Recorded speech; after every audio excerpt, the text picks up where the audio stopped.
Gulzaman sir बुलंद को खबर देता है कि शराब लाला जाफरान खान ऐसी काली पहाड़ी पर मिलने गया था और इस मुलाकात के बाद जाफरान बहुत खुश है।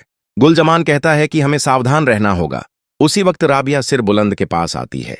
राबिया काफी घबराई हुई होती है। सिर बुलंद उससे पूछता है, सब ठीक तो है?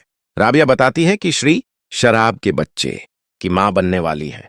शराब इसी बच्चे के डर से स्त्रियों को रास्ते से हटाना चाहता है।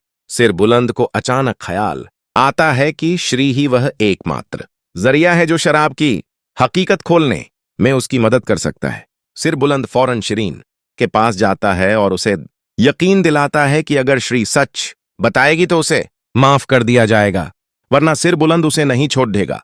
नौकरानी श्री डर जाती है। सिर बुलंद पूछता है, शराब का मकसद क्या है शिरीन? जवाब देती है, वह सरदारी हासिल करना चाहता है। शेर दिल शेरबानो और शेर दिल की बीवी को शराब ने ही रास्ते से हटाया है। यह बात सुनकर सर बुलंद के होश उड़ डर जाते हैं। सिर बुलंद श्री से कहता है, तुम होश में हो? श्री सिर बुलंद के आगे हाथ जोड़ती है और कहती है, मैं सच बोल रही हूं। मेरा बस शराब के साथ नाजायज ताल्लुक रहा है। इसके अलावा मैंने उसके किसी काम में साथ नहीं दिया।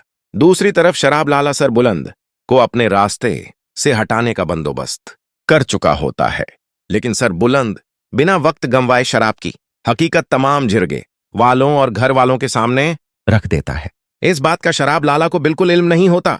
शराब लाला जैसे ही हवेली में दाखिल होता है, सब लोग हैरान होकर उसके चेहरे की तरफ देख रहे होते हैं। शराब समझ जाता है कि दाल में जरूर कुछ काला है। अगले ही पल उसकी नजर श्री नार पर ढहती है और शराब समझ जाता है कि श्री ने अपना मुंह खोल दिया है। शराब लाला वहां से अपनी जान बचाकर भागता है। सर बुलंद के आदमी उसके पीछे होते हैं, लेकिन जाफरान खान एक बार फिर शराब लाला को बचाने में कामयाब हो जाता है। दूसरी तरफ तोसीम जब शराब से मिलता है तो शराब उसे राबिया के बारे में बताता है कि राबिया सिर बुलंद से निकाह कर चुकी है। राबिया का नाम सुनते ही तो सीम के अंदर एक बार फिर राबिया की मोहब्बत जाग उठती है। वह बिना कुछ सोचे समझे सर बुलंद की हवेली पहुंच जाता है।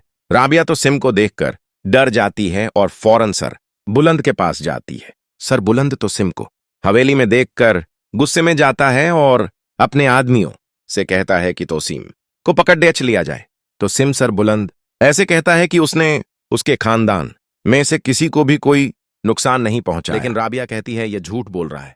मुदस्सिर को रास्ते से इसी ने हटाया है। सिर बुलंद पहले तो सिम को माफ करने वाला था, लेकिन मुदस्सिर का नाम सुनते ही उसका गुस्सा बरस जाता है और वह तोसीम को पकड़ डेच लेता है। तो सिम कहता है कि वह राबिया को अपने साथ लेकर रहेगा। दूसरी तरफ गुलमेहर तोसीम को लेकर